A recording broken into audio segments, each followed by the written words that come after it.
They spat on him in the town square while the girl he saved watched in horror from the church steps. Silas McGraw stood there, hat in his weathered hands, as the good people of Cedar Ridge hurled their judgment like stones. His shirt was still torn from the fight, blood dried on his knuckles from protecting her honor just hours before. But now they called him the villain. The morning sun beat down on Main Street as Sheriff Donovan stepped forward, his badge catching the light. You had no right. McGraw, no right at all to lay hands on those men. The crowd murmured their agreement, their faces twisted with righteous anger. Silas looked past them to where Evangeline Porter sat on the church steps. Her blue dress pristine now, her golden hair neatly braided. She was 19, maybe 20, with eyes like winter sky, the same eyes that had pleaded with him for help when those three drifters cornered her behind Mackenzie's general store at dawn. They were fixing to harm her, Silas said quietly, his voice carrying across the square. I did what any decent man would do. Old Mrs. Hartwell pushed through the crowd, her cane tapping against the wooden walkway. Decent. You beat those men half to death. And for what? To compromise that poor girl's reputation? She pointed her gnarled finger at Evangeline. Look at her. Alone with a man like you in the dark. What will people think? The words hit harder than any fist. Silas had served 3 years in the war, lost his brother at Gettysburg, built his ranch with his own bleeding hands. But standing there in that square, with the whole town staring at him like he was something dirty, he felt smaller than he ever had. Pastor Williams emerged from the church, his black coat billowing in the morning breeze. Mr. McGraw, your intentions may have been pure, but the road to perdition is paved with such good intentions. You've created a scandal that will follow Miss Porter for the rest of her days. Silas glanced at Evangeline again. She hadn't spoken a word since he'd carried her to safety. Her lips were pressed tight, her hands folded in her lap, but there was something in her eyes. Not shame, not fear, something else entirely. The crowd pressed closer. Someone shouted, "Ought to run you out of town." Another voice called out, "Decent folk don't want your kind here." But what they didn't know, what none of them could possibly know, was that Evangeline Porter carried a secret that would change everything. And in less than 24 hours, those same people spitting on Silas McGraw would be begging for his forgiveness. The girl on the church steps finally stood up, smoothing her dress. When she looked at Silas, her eyes held a promise that made his heart race and his blood run cold at the same time. The stones came first, then the rotten eggs. Silas ducked as a chunk of dried mud sailed past his ear, splattering against the church wall behind him. The crowd had grown bolder, their whispers turning to shouts, their disapproval becoming something uglier. "Get out of our town," Mayor Hutchins bellowed, his round face red with exertion. "We don't need your kind of help." Silas wiped egg yolk from his shoulder, his jaw clenched tight. He'd faced Confederate charges at Bull Run, stared down Apache war parties on the frontier, but nothing had prepared him for this, being torn apart by the very people he'd sworn to protect. Evangeline rose from the church steps, her movements graceful despite the chaos. She walked toward the crowd, her chin lifted high, and for a moment the shouting died down. "Please," she said, her voice clear as a church bell. "Mr. McGraw saved my life. Those men were going to—" "Hush now, child," Mrs. Hartwell interrupted, waving her cane. "You don't know what you're saying. The shock has addled your thinking." "But he saved me," Evangeline insisted, stepping closer to where Silas stood. They had knives. They said terrible things. If he hadn't come when he did— Sheriff Donovan spat into the dirt. "That's just it, girl. How convenient that McGraw happened to be skulking around behind the store at dawn. Maybe he was in cahoots with them drifters. Maybe this whole thing was planned." The accusation hit Silas like a physical blow. His hands curled into fists, but he forced himself to stay still. Fighting would only prove their point. "That's a damned lie," he said through gritted teeth. "Language," Pastor Williams snapped. "You see, this is exactly the kind of man we're dealing with. Violent, crude, ungodly." Young Tommy Fletcher, barely 16 and trying to impress the older men, picked up another stone. "My pa says men like you prey on innocent women. Says you probably planned the whole thing to get close to her." The rock struck Silas in the chest, and something inside him snapped. He took a step forward, and the crowd instinctively backed away. For a moment, the war showed in his eyes. The killing he'd done, the blood he'd spilled, the darkness that lived in every soldier's soul. "I fought for this country," he said, his voice deadly quiet. "Bled for it, lost everything for it. And this is how you repay that sacrifice?" But even as he spoke, he could see it in their faces. They weren't listening anymore. Their minds were made up. He was the villain in their story, and nothing he said would change that.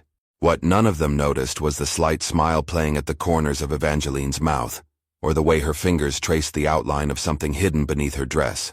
Something that would arrive with the morning sun, carrying enough firepower to turn their righteous anger into trembling apologies. By noon, they'd burned his reputation to ashes and scattered it to the wind. Silas sat alone in Murphy's saloon, the only establishment in Cedar Ridge that would still serve him. The bartender, One-Eyed Pete, slid a whiskey across the scarred wooden bar without a word. Even Pete's hospitality came with a price. He charged Silas double and made him drink in the back corner, away from the windows. Heard they're talking about forming a committee, Pete muttered, polishing a glass with a dirty rag. Town council's meeting tonight to discuss your situation. Silas knocked back the whiskey, feeling it burn down his throat. Let them talk. But the truth gnawed at him like a hungry wolf. He'd done the right thing, saved a girl from a fate worse than death, and somehow become the monster in their story. The 3 drifters he'd fought off had vanished like smoke, leaving town before the sun was fully up. Convenient, that. The saloon doors swung open, and Sheriff Donovan strutted in, his hand resting on his gun belt. Behind him came Mayor Hutchins and 2 other council members, their faces set in grim determination. "McGraw," Donovan said, his voice carrying the weight of official business. "Town council's decided you're not welcome here anymore. You got till sundown to pack up and move on." Silas stood slowly, his chair scraping against the wooden floor. "This is still America, last I checked. Man's got a right to live where he pleases. Not when he's a threat to decent folk," Mayor Hutchins wheezed, his jowls shaking with indignation.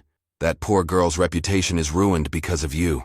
Her prospects for marriage, her standing in the community, all destroyed by your reckless heroics. Her reputation." Silas laughed bitterly. 3 men were about to rape and murder her, but sure, let's worry about her reputation. Councilman Bradley stepped forward, his thin mustache twitching. "The girl says you saved her, yes, but witnesses saw you alone with her afterward, behind the store, in the dark, for nearly an hour." The implication hung in the air like smoke from a gun barrel. Silas felt his face flush with anger. "I was making sure she was safe, making sure those animals were really gone." "Making sure of something, that's certain," Donovan sneered. One-Eyed Pete cleared his throat nervously. "Maybe you boys should take this outside. Don't want trouble in my place." But the trouble had already found them. Through the saloon's grimy windows, Silas could see a crowd gathering in the street. Men, women, even children, all of them staring at the saloon like it was a den of sin. Evangeline stood among them, her golden hair catching the afternoon sun. But she wasn't looking at the saloon with hatred like the others.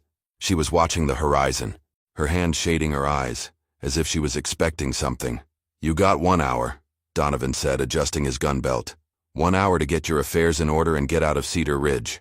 Don't make this harder than it has to be."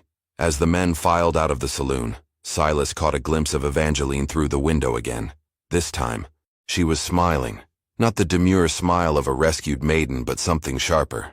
Something that spoke of secrets and power, and a reckoning that was riding hard toward Cedar Ridge on hoofbeats that would shake the very ground beneath their feet. The telegram changed everything. Evangeline Porter walked into the telegraph office at 3 o'clock, her blue dress rustling against the wooden floor. Old Samuel Morse looked up from his machine, his thick spectacles sliding down his nose. "Miss Porter, what brings you here? After what happened this morning, you should be resting." She placed a silver coin on the counter, more money than Samuel usually saw in a week. "I need to send a message. Urgent priority." Samuel's eyebrows shot up as he read the address she wrote. "General Augustus Porter, Fort Richardson, Texas." "Porter?" he stammered. "You're related to General Porter, the Augustus Porter?" Evangeline's smile was ice and steel. "He's my father." The blood drained from Samuel's face. General Porter commanded the entire Texas military district, controlled over 3,000 cavalry troops, and had the governor's ear. Men who crossed Augustus Porter had a habit of disappearing into the desert, never to be seen again. "The message, sir," Evangeline said calmly. Samuel's hands shook as he prepared the telegraph key. Her words were short, precise, and terrifying. "Attempted assault stopped by local rancher. Town, persecuting hero. Require immediate escort. Departing tomorrow dawn. Evangeline." As the message clicked through the wires, Evangeline turned toward the window. Across the street, she could see Silas McGraw loading his few possessions into a worn wagon. The sight made her stomach twist with something that might have been guilt. "Miss Porter," Samuel whispered, "does your father know you're here, in Cedar Ridge?" "He knows exactly where I am," she replied. "And after today, he'll know exactly how his daughter was treated by the good people of this town." The truth was darker than anyone suspected. Evangeline hadn't been traveling alone when those drifters attacked her. She'd been fleeing an arranged marriage to a brutal cattle baron named Marcus Thorne, a man her father had chosen for political reasons. The attack had been real, the danger genuine, but her presence in Cedar Ridge was no accident. She'd been hiding here for 3 days, working as a seamstress to earn her keep, hoping to disappear into the anonymous crowd of a small frontier town. But when those men cornered her behind the store, when Silas McGraw fought like a demon to save her life, everything changed. Now the town's cruelty toward her savior had given her the perfect weapon against her father's plans. Through the window, she watched Mayor Hutchins approach Silas with a smug expression, probably delivering more threats about leaving town. Neither man noticed the dust cloud on the horizon, still small, but growing larger. "Mr. Morse," she said sweetly, "I think you should know something else. My father doesn't respond well to threats against his family, and he especially doesn't like it when good men are punished for protecting what belongs to him." Samuel dropped his spectacles. "If you were Evangeline, what would you do? Tell the town the truth now and risk losing your leverage, or let them dig themselves deeper into a hole they'd never climb out of? Tell me in the comments. I need to know which side you choose, because what Evangeline decided next would determine whether Cedar Ridge faced justice or complete destruction." The dust cloud on the horizon was getting bigger. She chose silence, and with it, sealed Cedar Ridge's fate. By 4 o'clock, word had spread through town like wildfire. Samuel Morse, despite Evangeline's implied threats, couldn't keep his mouth shut. The secret burned inside him like a fever until he finally whispered it to his wife, who told her sister, who told the preacher's wife, who ran straight to Mayor Hutchins. "General Porter's daughter?" Hutchins repeated, his face turning the color of old parchment. "Are you certain?" Mrs. Williams nodded vigorously, her bonnet bobbing. "Samuel swears it's true.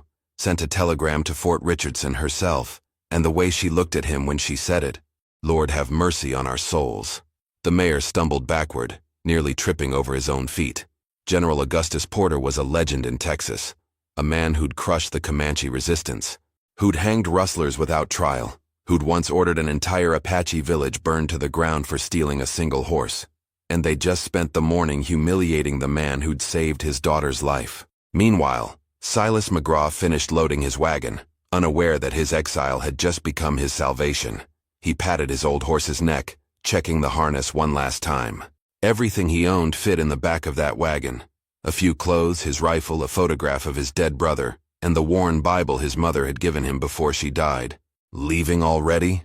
He turned to find Evangeline approaching, her hands clasped behind her back. Up close, she was even more beautiful than he'd realized, but there was something sharp in her eyes that hadn't been there that morning. "Town council made their feelings clear," Silas said quietly. "Reckon it's best for everyone if I move on." "Best for everyone?" She tilted her head, studying his face. "Mr. McGraw, do you know who I am? A young lady who got herself in trouble and needed help. That's all that mattered to me." Something flickered across her features. Surprise, maybe, or disappointment. "And if I told you that helping me might have consequences? Big consequences?" Silas shrugged, climbing up onto the wagon seat. "Already having consequences, miss, but I'd do it again. Some things are worth more than a man's reputation." She watched him gather the reins, her expression unreadable.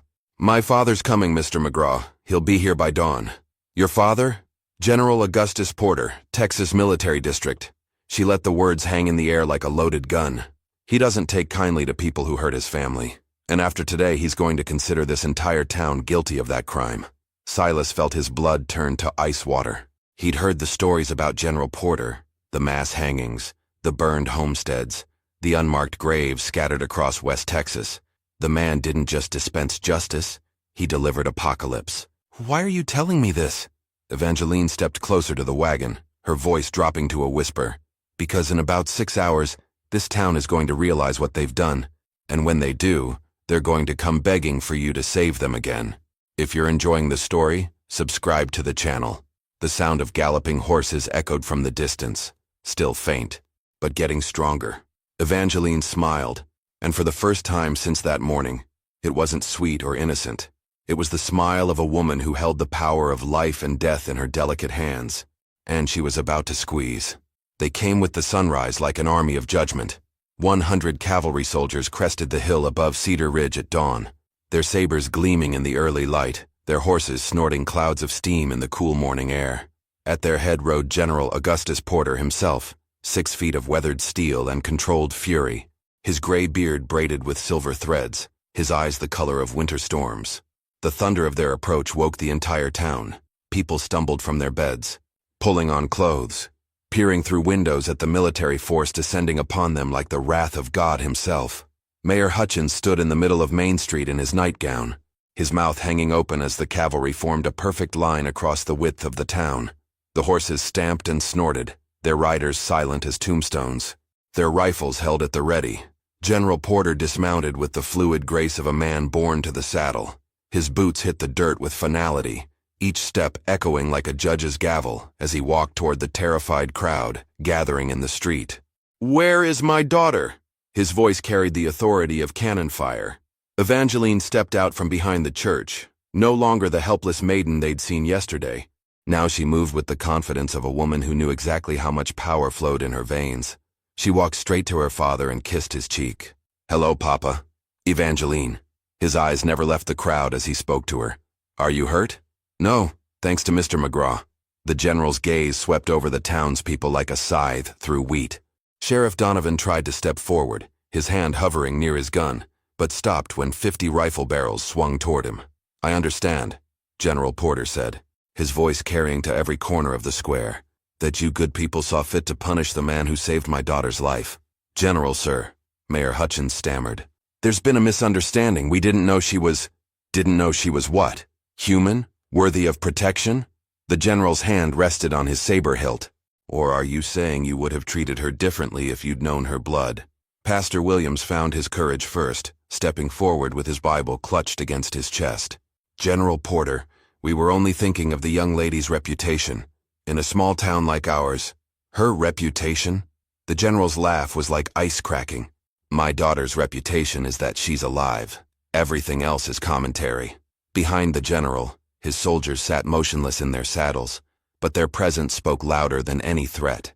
These were men who'd fought Apaches, who'd survived the desert, who'd followed Augustus Porter through hell and back, and every one of them was ready to burn Cedar Ridge to the ground if their commander gave the word. "Where," the general asked quietly, "is Silas McGraw?"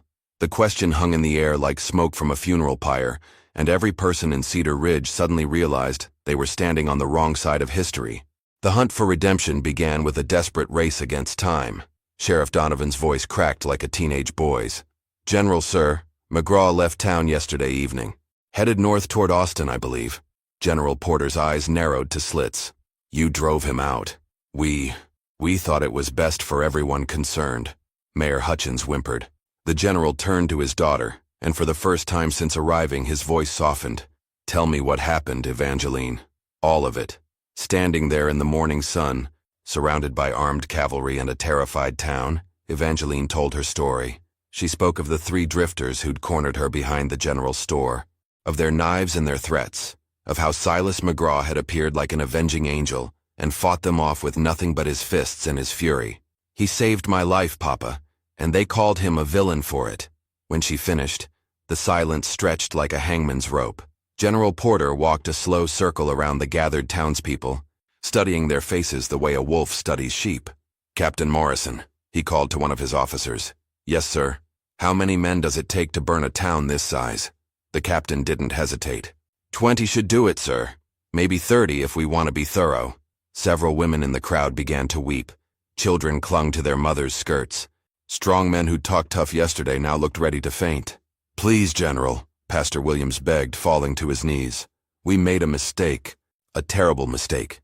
But surely the good Lord teaches forgiveness." "The good Lord," General Porter interrupted, "also teaches that ye shall reap what ye sow. And what you people sowed yesterday was cruelty toward a hero." Old Mrs. Hartwell, who'd been among the loudest voices calling for Silas's exile, pushed through the crowd with her cane. "What do you want from us, General? Tell us how to make this right." General Porter stopped pacing and faced the crowd. "I want Silas McGraw brought back to this town. I want him treated with the respect he deserves. And I want every one of you to understand that the man you humiliated yesterday is worth more than this entire settlement." "But he's gone," Donovan protested. "Could be anywhere by now." "Then you'd better find him," the general said. "Because if Silas McGraw isn't standing in this square by sundown, I'm going to assume this town is beyond redemption." The threat hung in the air like smoke from a distant fire. Some of the cavalrymen had already dismounted and were checking their weapons, their faces set with grim purpose. Mayor Hutchins stumbled forward, his nightgown billowing around his pale legs. "We'll find him, General. Send out search parties right away, bring him back safe and sound." "You'll do better than that," General Porter said. "You'll bring him back with honor, and when you do, every man, woman, and child in this town will apologize to him personally." As the townspeople scattered to organize search parties, Evangeline approached her father. "Papa, there's something else you should know. I wasn't just traveling when those men attacked me. I was running away." The general's expression softened slightly. "From Marcus Thorne?" She nodded. "I can't marry him, Papa. I won't." For a moment, the fearsome general looked like nothing more than a worried father. But only for a moment. Then the steel returned to his eyes as he watched the people of Cedar Ridge prepare to hunt for the man they'd wronged. Time was running out. And somewhere on the vast Texas plains, Silas McGraw was riding farther away from his salvation with every passing hour. They found him just as the sun touched the horizon and brought him back like a conquering hero. Silas McGraw rode into Cedar Ridge at the head of a procession that would be talked about for generations. Mayor Hutchins and Sheriff Donovan flanked him on horseback, their faces showing the desperate relief of men who'd stared death in the face and lived to tell about it. Behind them came half the town on foot, walking in respectful silence. The other half waited in the square, every man, woman, and child who'd cursed his name now standing with heads bowed in shame. General Porter stood beside his daughter, watching as the man who'd saved Evangeline's life dismounted in the exact spot where they'd humiliated him 24 hours before. Silas looked older somehow, worn down by a day of exile and the bitter taste of injustice. "Mr. McGraw," the general said, stepping forward with his hand extended. "I am General Augustus Porter, and I owe you a debt that can never be fully repaid." Silas took the offered hand, his calloused fingers meeting the general's firm grip. "No debt, sir. I did what any decent man would do. But these people," the general gestured toward the crowd, "they punished you for your decency. Tell me, what would be fitting justice for such behavior?" The square fell silent except for the sound of horses breathing and leather creaking. Every eye was on Silas McGraw, waiting to see if he would demand their destruction or show them mercy they didn't deserve. Silas looked around at the faces that had been so full of hatred yesterday. Mrs.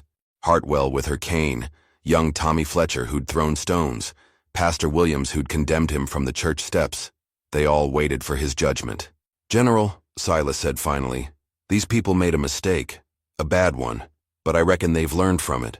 Sometimes a man's got to fall down hard before he learns to stand upright." The relief that swept through the crowd was almost visible. Children began to cry with joy, women sobbed into their husbands' shoulders, and grown men wiped tears from their weathered faces. One by one, they came forward. Mayor Hutchins was first, his voice breaking as he apologized. Sheriff Donovan followed, taking off his badge and offering it to Silas as a gesture of respect.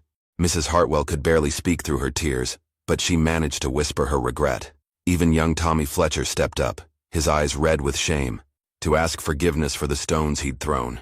General Porter watched it all with approval, but his attention kept drifting to his daughter and the way she looked at Silas McGraw, not with the gratitude of a rescued maiden, but with something deeper and more dangerous. "Mr. McGraw," Evangeline said as the last apology was given, "would you consider staying in Cedar Ridge? I think this town could use a man like you." Silas smiled, the first real smile anyone had seen from him since the ordeal began. "I reckon I might. Miss Porter, this place is starting to grow on me. If you're enjoying the story, subscribe to the channel." The sun set on Cedar Ridge that evening with Silas McGraw standing tall in the town square. No longer an exile, but a hero finally recognized. General Porter offered him a position with the cavalry, but Silas chose to stay and rebuild his life among the people who'd learned to see past their prejudices. He married Evangeline Porter 6 months later, and their wedding was attended by every soul in Cedar Ridge, not out of obligation, but out of genuine love for the man who'd taught them the true meaning of courage. Sheriff Donovan retired and convinced Silas to take his place, where he served with honor for 20 years. The three drifters who'd started it all were never seen again, but rumors said they'd met their end trying to rob a cavalry payroll outside of El Paso. As for Cedar Ridge, it became known throughout Texas as a town where heroes were honored and good men never walked alone. Now click on the video on the screen to hear a story even better than this one, with a twist so powerful